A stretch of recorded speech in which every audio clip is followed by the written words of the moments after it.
This is eCoffee with Experts, where marketers and founders share what's actually working in SEO, AI, and digital growth. Grab your coffee and fuel your mind as we chat with top minds about their wins, struggles, and lessons you won't find in a blog post. Brought to you by Digital Web Solutions, we bring real talk to help you grow your business, one episode at a time. Let's get started. Everyone, welcome back. Austin Willman here. You're in for another episode of eCoffee with Experts.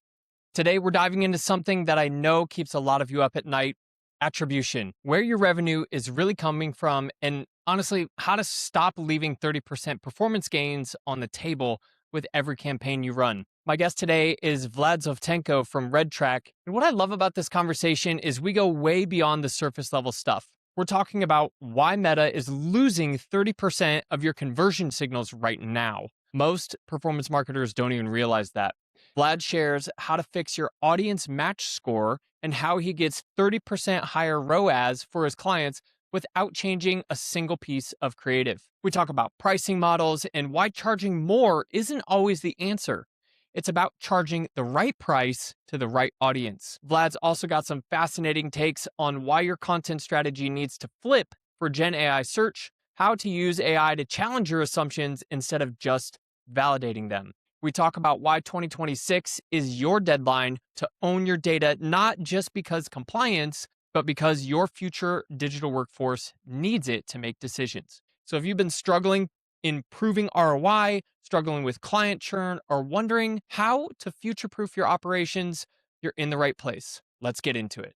So Vlad, as CEO and co-founder of RedTrack, tell us a little bit about what RedTrack does. That's quite on to the question, and one I like most and would be difficult to answer. If you took a broader scope of things, we work with e-com operators and agencies who acquire most of their customers through paid ads from major ad platforms.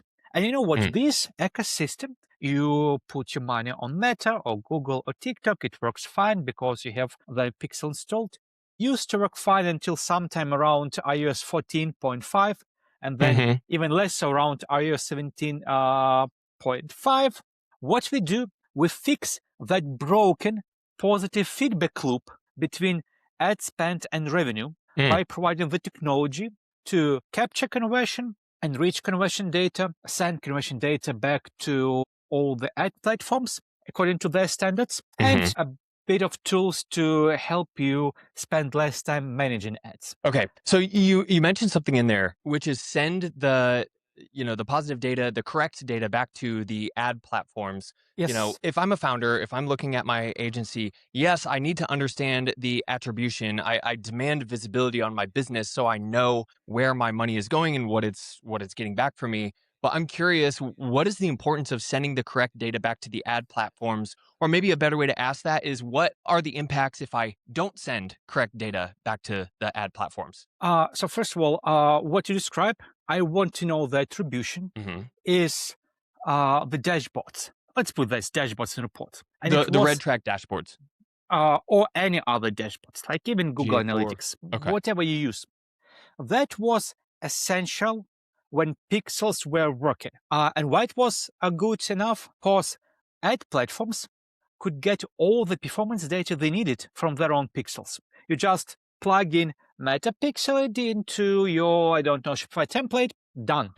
Now, Meta is losing, if you do that, let's say about 30% of signals. What it means, they don't have sufficient data to train their AI to optimize your campaigns. If they don't have sufficient data, your campaigns will be optimized on only the data they have. Which is only like 70% or something, or 30%? On average, 70%. Yeah. It's Wow. Of course, it still works, but imagine the data they don't get and the opportunities you're losing. Now, in the data they get, like 70%, it's actually now not as complete as it used to be. Why is that? Because they now, even they can get the conversion data, they cannot get some of the attributes of that conversion, which is actually belongs to advertiser too. So let's say if you run an operator, maybe agency who works on behalf of operator, because Meta used to know the people who would buy products in your web store. Now Meta doesn't know the people. And because it doesn't know the people, she cannot attribute that to their audiences, and she just, okay, that click converts. And she knows this, let's say, 7 times out of 10. All Okay. that additional first-party data provides more context. And that is why if you go to, for example, let's talk about just Meta Event Manager, you have this match score. That's how easy it is for Meta to understand, identify the audience or the human that made that right conversion decision, basically people you want to have more of. And if that match score is less than 8, you are definitely not getting all the results you want to get. And you will never get that match score 8 or slightly higher if you don't collect and send first-party data yourself. And all that first-party data goes from like evident things like first name, last name, email, or phone number to less evident but not less important things like, it's not first-party data, but you actually can collect it yourself, like Meta browser ID, actually zip code Meta click ID, and for example, event ID. Yeah, that's the stuff. Thumbs up. Yeah, thumbs up. So event ID.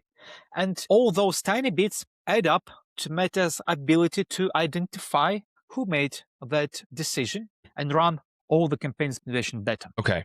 Yeah. So when as someone who's putting money into ads, I have decided that I'm going to do a performance campaign, and I say, all right, we get the first set of data back. We're looking at it. We say, all right, maybe we have a 1.1 or 1.2 ROAS. I would say, okay, it's good already. I mean, it's positive. Yeah, it's positive, right? Great. But what you're saying is without that comprehensive data set, let's say, all right, we're just going to duplicate this campaign. Yes, it's fine, but just by sending additional metrics and information back to Meta, we can enhance that ROAS without really changing much because there's a better match score.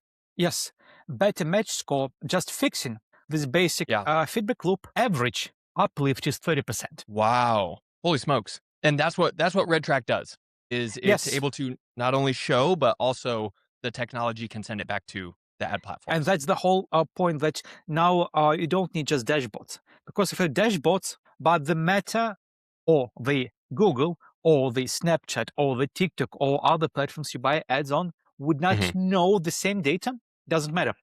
Because they need the data to power their optimization machines, their AI. Then you'll get the results. Of course, you can still pick, okay, these ads work better, so let me keep only these ads running. But you know what? These ads to run really good, they still need to be showed to the right audience. Yeah, right. And the data makes sure those ads will go to the right audience. Can I get feedback, maybe some sort of insights, whether it's through RedTrack or through other platforms? Can I get additional feedback that I was maybe unaware of about my audience in order to guide me in content creation? Maybe we find out there's some sort of relationship that this specific segmentation of the audience, if I'm selling, I don't know, hiking boots, I would assume that all of my content is around camping and hiking, but maybe these people also are very interested in, I don't know, music festivals or something like that. And then I can guide my content around something else, but I didn't know that unless I got some sort of feedback. Is that something that you're seeing, or am I just making things up? Well, you're not making things up. It's just something we don't do, because we tell you the story about what works on your web property, how your traffic converts. If you go a bit deeper into, let's say, customer analytics, like CDP stuff, all those segments, cohorts, what cohorts do you have on site, how they behave? And we can tell that probably people, if you talk about, let's say, camping gear, people who buy tents bring you higher purchase, but a less lifetime value, because you probably don't buy tent every year. And somebody who buys supplies, I don't know, food packs, rations, something that is expendable. Their average order amount might be lower, but they do it continuously and bring you high lifetime value. This we can tell. But if you start advertising a music factory thing, we don't know. I mean, okay. Yeah. No, it's a really interesting point to get that sort of feedback about segmentation or cohorts, because, we're looking at ROAS, and we can I mean, maybe I'll have you guide me on how are you like calculating or advising agencies, is it looking at this is the amount you spent this month and then this was the immediate revenue, or are you talking about client acquisition, LT, and saying like, okay, we can attribute this acquisition of a client, and even though they spend lower, they do it every month. And we want to target more of those as opposed to inflating the metrics, saying like, hey, we targeted ads toward the tent buyers, which may show a more immediate return, but they don't have quite the LTV as some of the other ones. The question I can rephrase you asking me, hey, Yeah. what should be the strategy for our ecom business? Yeah. Nice. I wouldn't tell that because I don't know. Okay. If I'd be really good in ecom, I would be doing ecom maybe. It's amazing thing. I mean, it's challenging, but it's also Yeah. exciting. Most of my career spent either with digital media or B2B SaaS. I can Okay. talk about SaaS. I Yeah. will not talk about ecom because there I'm a consumer. I like seeing targeted ads. I don't do Yeah. impulse purchases. I'm a bad consumer. I am not. I'm a great consumer. Like, if anybody's listening, if they have a pixel on me, like, by all means. So tell me more about, we were talking before we hit record about pricing strategy for SaaS, for your platform. Tell me what changed in like how you, I guess, when you had that occurring thought of like, changing pricing can help us target better audiences. Yeah, this is a good question, and it's a long one. I mean, each topic will pull out of, hey, what is in the CEO head, especially when talk about like startup in not like early days, but Hmm. not also a major scale up. You have to think about a lot of things. So we focus on what you would call product-led growth. So we don't have a sales team doing cold calls, so sending all those outbound LinkedIn connection requests, sending then you Hmm. some points of contact, and then eventually getting you on the demo call and trying to sell. No, we have like free trial. Of course, we have demo calls, but we get people in. And because we do paid ads, well, of course, we try to target, we try to work with copy, we try to talk with message, but we cannot really stop people from subscribing and buying the product. Sure. So then what we need to consider is we need to consider other means to at least discourage the people who are not exactly, I wouldn't say even our customers, but they would not benefit from RedTrack in the same fashion that our customers or target audience would benefit from RedTrack. So, and one of our first experiments, not experiments, decisions even was in the early days, was we removed the $29 subscription plan, the entry level, which we thought was the entry level. And that's just to clarify, that $29 entry point was like kind of the first pricing for RedTrack. It was $29, $49, Okay. $79 first Okay. pricing. Cool. Free tiers. We removed those 29. Two things happened immediately. The number of chargebacks decreased by 95%, if not more. Wow. Yes. And it was Holy like, smokes. okay. And the nature of questions that our support team was dealing with changed also dramatically. Interesting. From how we earn money with affiliate marketing, because we started with affiliate media buyers, to actually how to set up RedTrack, how it works, how to extract value from it.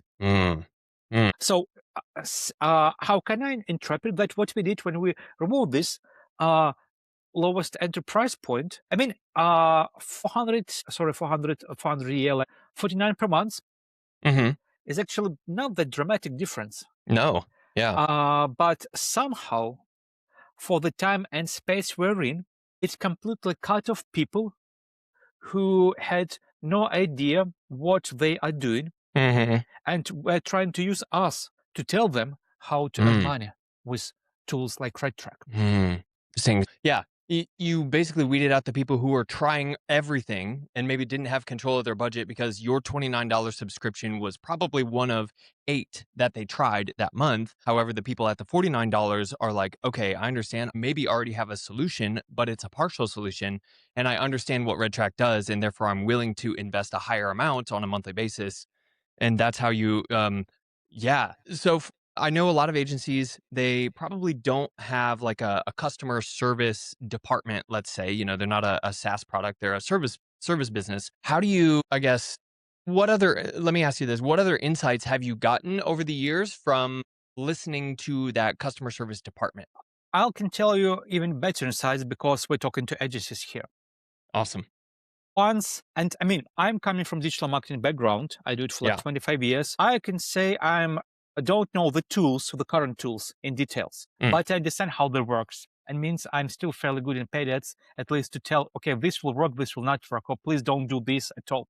But of course, it's always tempting, to be honest, especially as company grows, to actually get in touch with the agency that will take care of all our media buying needs, because you know what, it's actually a very complex job if done right. And so quite often we just try to do a test run, okay? Or if somebody knocks on our door, say, hey guys, how much it would cost?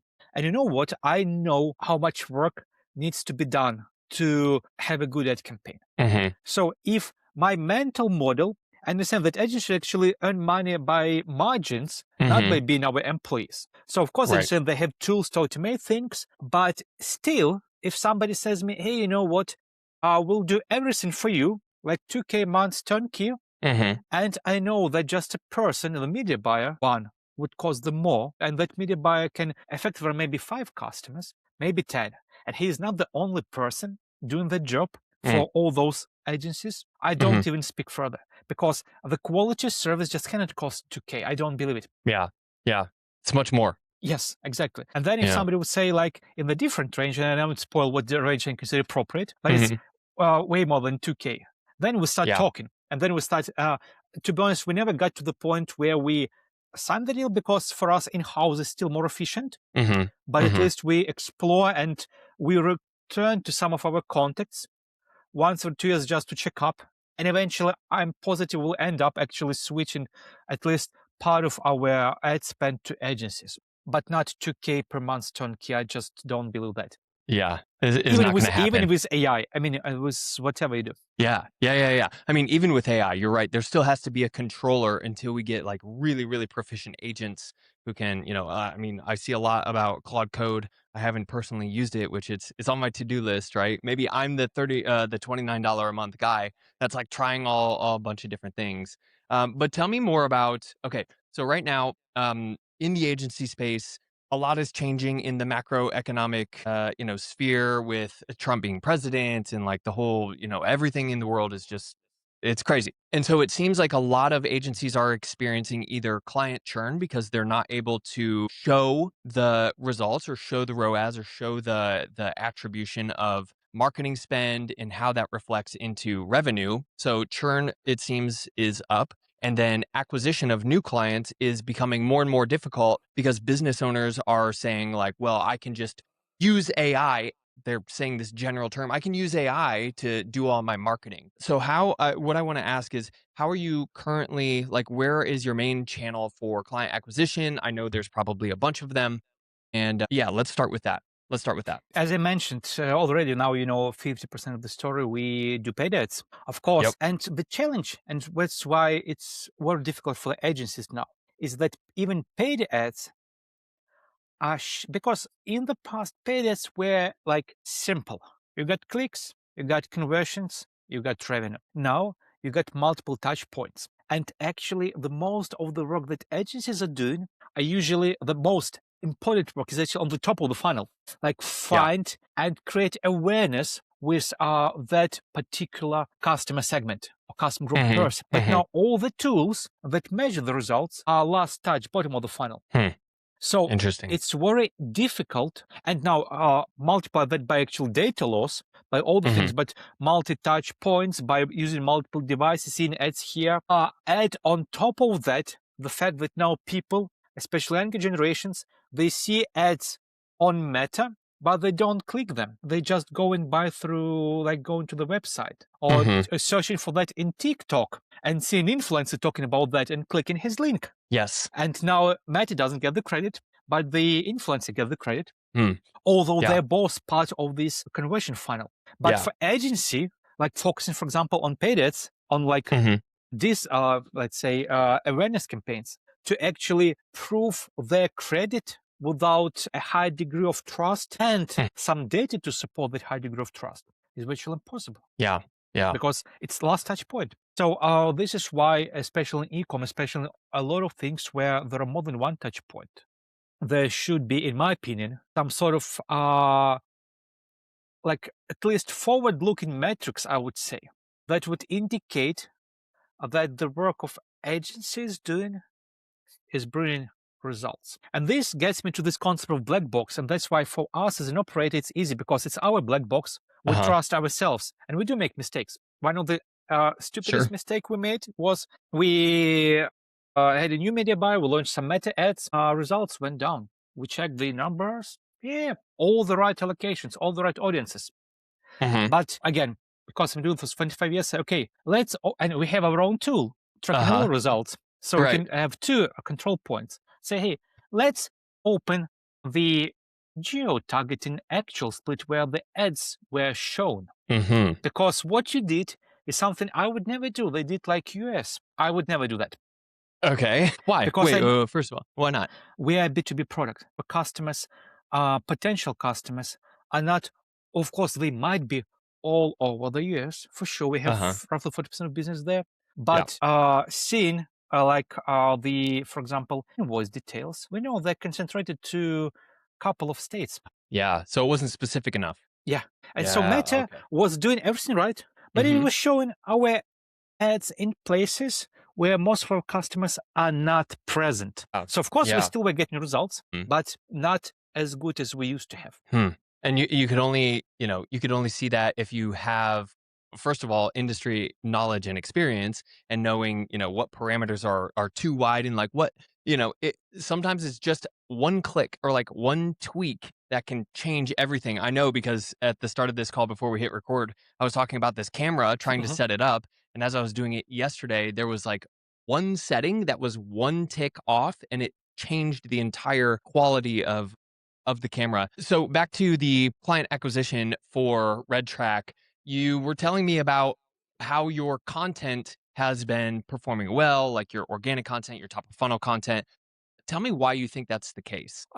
So this is an interesting topic because we are often, and from the very beginning, when we were not approaching the status of the category leader where we were tried to be visible to a potential customer base by working with the companies who are present there, like other ad networks, for example. So which comes, hey guys, let's do something together. Let's do join webinar. Let's do some co-promotion. Let us write an article about you or article for you. So like any activity that would bring us in front of the audience. And what it led to, we started to actually write content for people. Of course, that content had all the right metadata for search engines, but the words itself we never optimized for the robots. Even if we know this is the right keyword, and we need to have this keyword, let's say in the top, in the middle, in the bottom, whatever are the standards, they always change it. We never do that. We just write for the people. And so we accumulated actually several years of content written for the people with zero in-content optimization, only metadata optimization. So when GenAI search became a thing, like we've seen this like ChatGPT traffic, 0, and then immediately like 400 visitors. And then wow. Interesting. Because you're not over optimizing. You're not trying to manipulate. I will never be able to tell you how it works. I can only share the assumption how it works. Okay. And look, for me, large language models learn by consuming content, right? And also, to be really good, they need to consume different content. And also, they're not humans. They actually don't understand what's inside this content. They see the sequence of words. Yes. But now what happens is that when you optimize on some topics, your sequence of words will not be unique because everybody else does the same. Yeah, right. And when you write for humans, your sequence of those words, and that's the only thing they see, they don't understand what it means, they just see the sequences, will be different. Right. So for them, it may mean that, no, this is a standalone expert. This is standalone voice. This speaks different from this whole map of other similar voices. Let's give it some credit. Yeah. Now, obviously, there has to be, you'll have topic clusters and you'll be able to, govern the quality of the content. As long as you're an expert, which obviously you are, I would imagine that, you're not probably the one that's writing all the content. You have a team that helps you out, but they source that expert content from somewhere. Is that often from like your internal calls, your calls with, your podcasts? Like, where does source data come from? Like seed data for content come from? How are you listening? I suppose. First of all, we actually go to events. We try to get as many people from our team to different events. So we're not sitting in our comfort zone of a box and knowing Mhm. only what we see. We are very open to talking to people, getting all the feedback. That's how we expand our knowledge. And there was a time I used to do a lot of content. It's not Okay. just my role in the company. As we grow, changes, and it's become less and less operational, but more and Mhm. more strategical. Sure. But I used to do a lot of content. Actually, now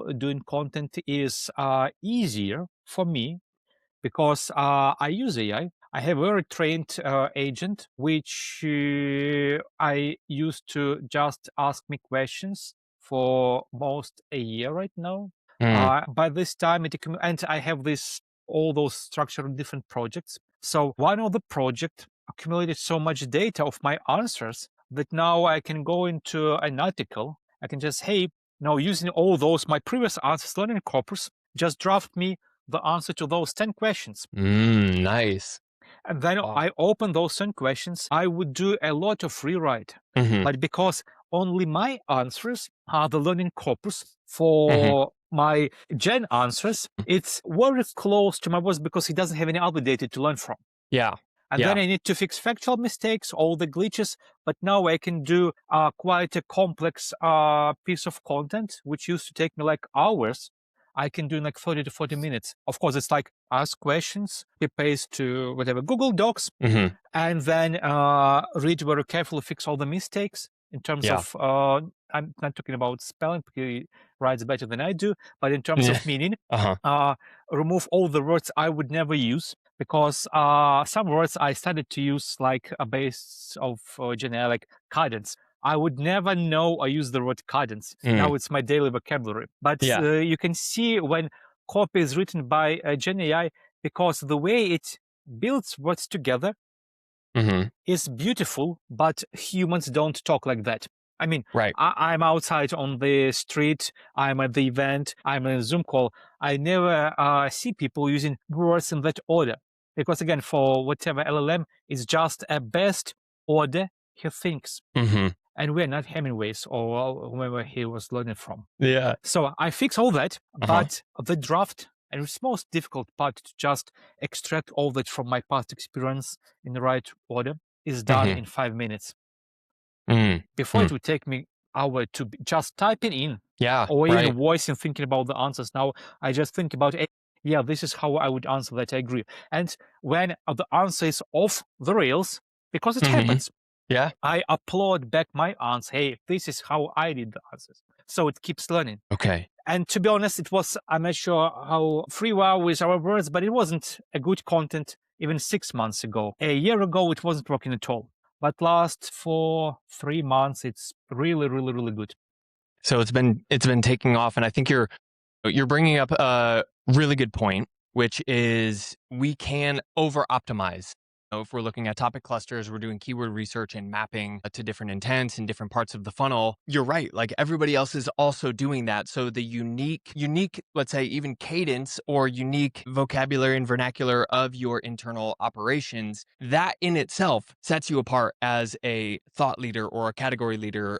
Obviously, as long as it's somewhat relevant, but a conversation in the content is more important as long as you have the correct metadata. Tell me a little bit about, are you like in terms of content, on site or even guest posting or whatever, are you formatting that differently? Is that what you're using AI for, or is it just kind of like, what's that look like? The biggest change is that happened to some of our content, because Hmm. we optimizing for GenSearch, is that understanding that the way people talk with any LLM Hmm. is not what people would type into Google. Right. Yeah. What people usually would type into LLM, like a complex question. Hmm. How do I do this or that? Like it's people, I mean, people do search like that in Google, but Google will still give them different answers. But what we did, we start to give answers to those questions. Hmm. Like we And added that's a where lot the of FAQ sections. So because, okay, we know that now Genia thinks we have unique voice.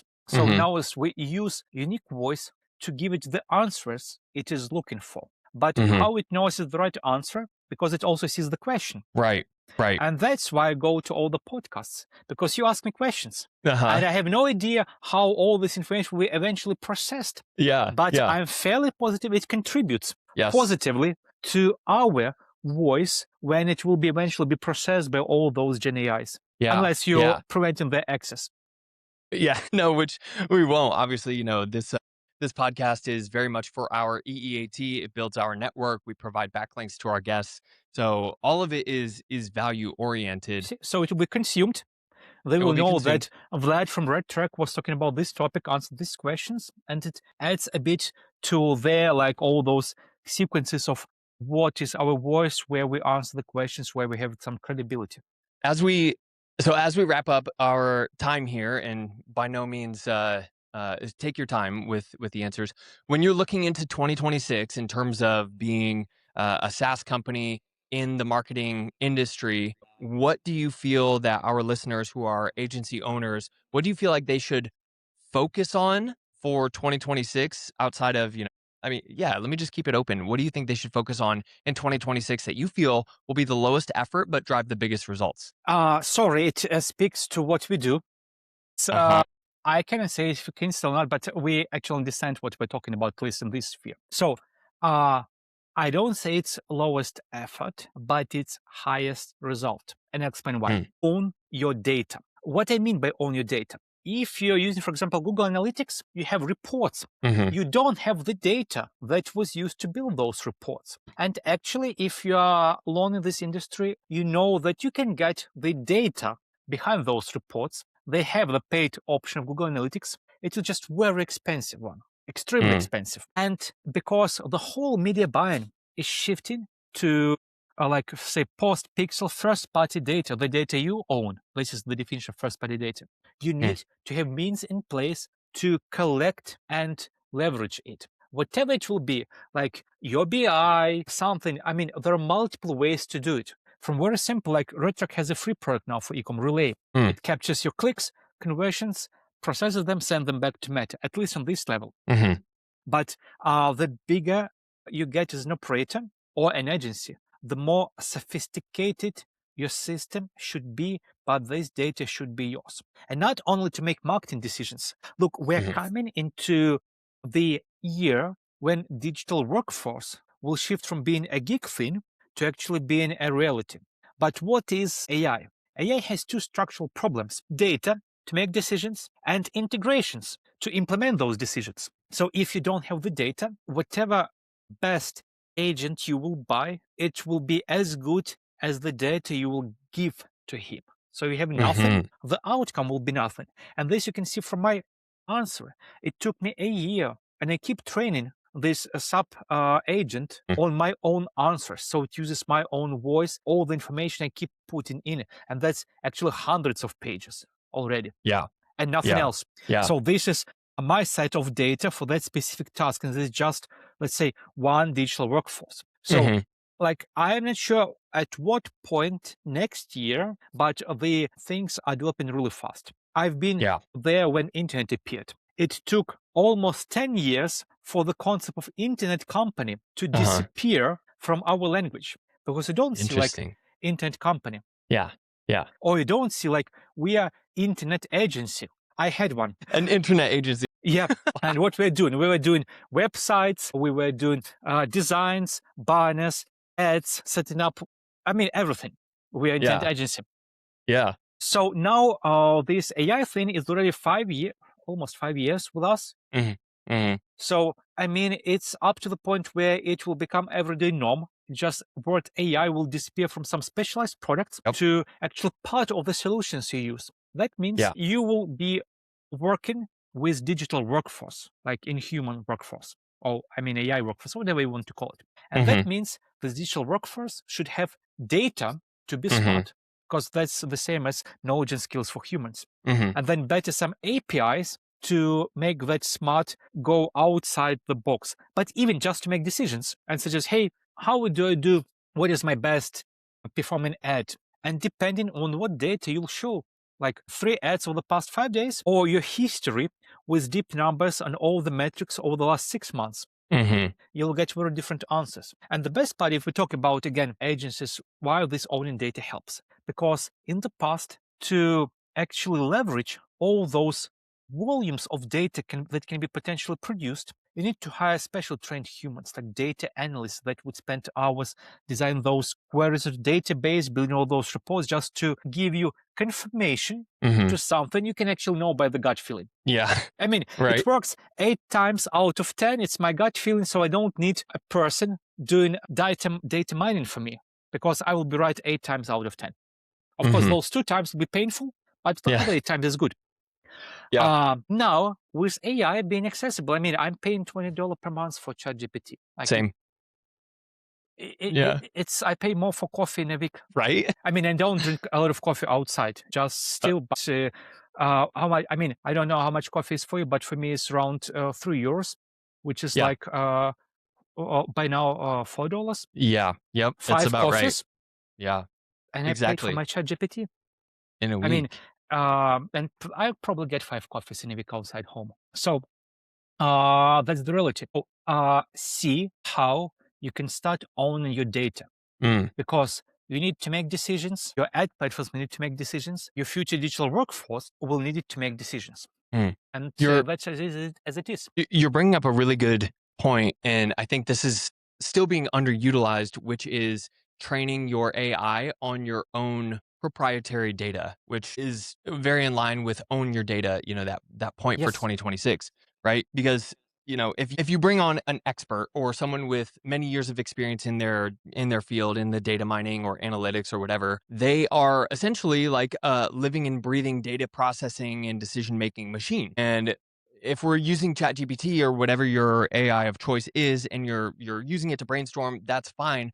But if it doesn't have those 25 years of internet company experience, or it doesn't have the results from the past, that data it's going to be a struggle to inform your next decision. So I think an easy thing that we can do is really take an assessment, or like almost some sort of an audit on how we're using the data that we currently have available integrated with our AI systems that we're using every day. I mean, just that simple tweak of like building out, structuring what we put and how we train, I think can create a massive result. And then we can understand what deficits we have in terms of proprietary data, first party data that we're not getting, which is showing like holes in our decision making strategy. exactly. And Yeah. the second outcome of what you just said is that if you have a slightly large organization, it might be they have their own data silos that Yeah. are not connected,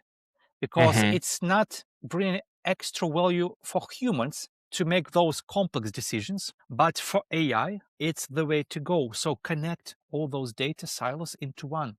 Mm. Don't have AI for marketing. Don't have AI for, I don't know, like customer support, and AI for like inventory management. Yeah. Have your master AI that has sub processes trained for marketing, for inventory, for customer support, but it still should be connected, because insights that can appear in the customer support conversations may drive different outcomes for the marketing conversations, and so on and so forth. I Absolutely. mean, don't Yeah. keep I the mean, I data in think silos. Yeah, I think this is where we're talking about, back to the Claude Code conversation. From what I understand, is Claude Code is kind of like it can live in a terminal on your computer and then call other sorts of workflows or agents or whatever you want to call them. But an easy way to do that is, like you said, you have a ChatGPT project, which has all of your content from the past, all of your like thoughts and all your thought leadership and knowledge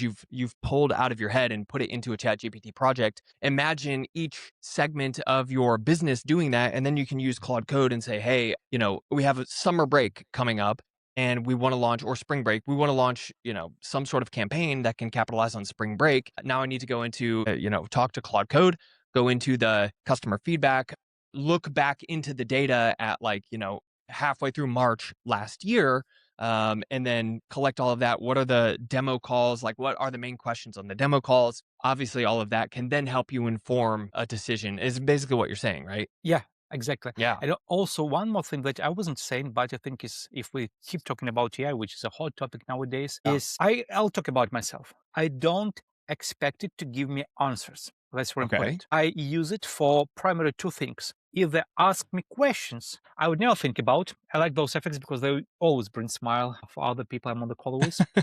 Right. So when I know something, but other things I don't know, the ChatGPT may ask me things I never thought about. Mm-hmm. So when I'm researching something, actually, hey, ask me questions about this topic. I don't tell him, tell me this topic. Mm. I tell him, ask me questions about this topic. And then Mm-hmm. from the question, okay, this is the aspect I was actually missing. Yeah. Yeah. Because if I don't know something, he can tell me complete bullshit. I say, yeah, nice. Yeah.